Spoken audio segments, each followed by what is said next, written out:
Thank you. This is a new poem. You gotta try them out occasionally. Some of you know that my day job involves legal publishing, and my particular part of that enterprise is producing and managing the production of statutory indexes.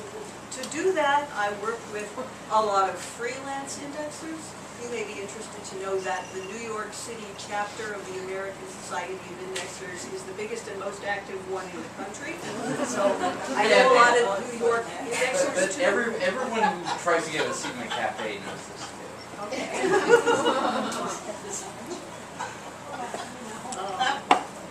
So these freelance indexers that I work with, they're mostly women.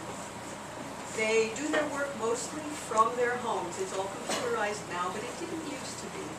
It's lonely work, and it's work that isn't appreciated the way it really ought to be. One of them told me a story about being at a party, standing there with her white Zinfandel and her spinach dip, listening to somebody going through the what do you do conversation, saying, I would rather pick lint from my carpet than do what you do. So, when I read the Borges poem to a minor poet of the Greek anthology, in which he expresses just how minor the Greek poet is by saying, you are a word in an index. I find I want to answer back, and that's what this poem is about.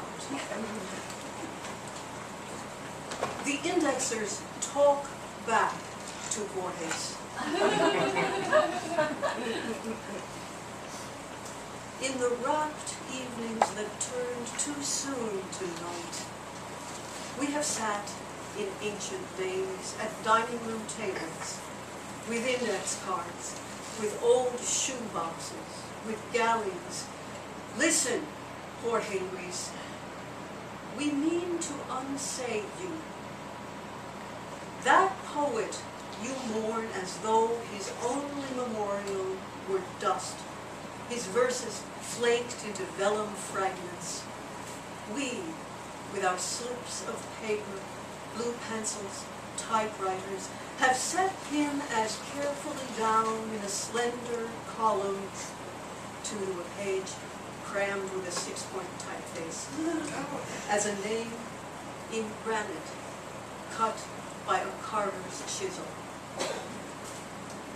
We led the way to the page where your pity found him and breathed his meager remnants, his nightingales singing.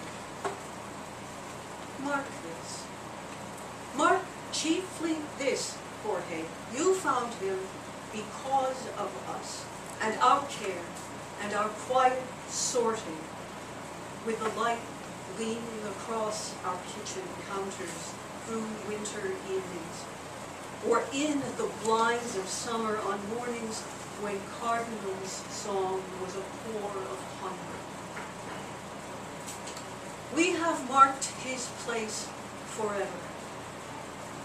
Remember us for him, though the gods have seemed ungenerous to us also, now that old ways are withered. The slips of paper sift into dustless electrons. The dry workspaces are lit by screens in the murmur of digital birdsong.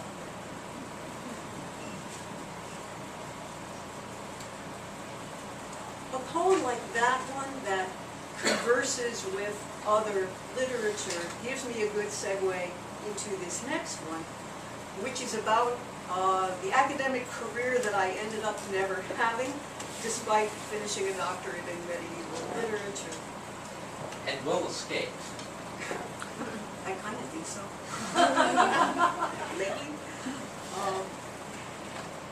This is the poem that is the opener to the forthcoming book, Medieval, and the poem is called Hand.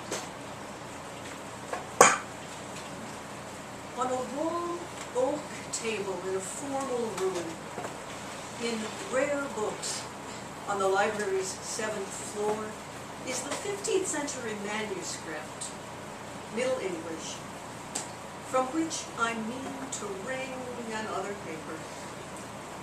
The librarian, anxious for this precious object left to my handling, offers me a booklet. I settle into the captain's chair and the task. These first steps are detective work, forensics, hand, Anglicana, secretary features, materials, paper, visible watermarks.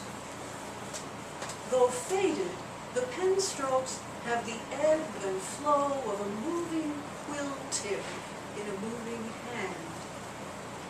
The heavy paper still shows peaks and troughs that speak to the moving pen. My own right hand knows pens and writing, and it feels these moves, knows in its bones another hand was here. I move on steadily, noting organization, stories, verse forms, language variants, marginal scribbles. I don't know how long I've worked like this till I come to the colophon. The words are, "Pray for him that made this book." It hits like a stone. Handwritten words on paper, like any scroll on spiral bound, ripped out and passed across the classroom. Any note on an envelope's back, left on the kitchen table. And in my cradle Catholic head, the prayer has set itself before the doubt could speak. It's only later, as I walk toward home, plowing head down into the wind of spring, that I picture a grave, somewhere near Hull, I think, and wonder how long the bones of a hand would last.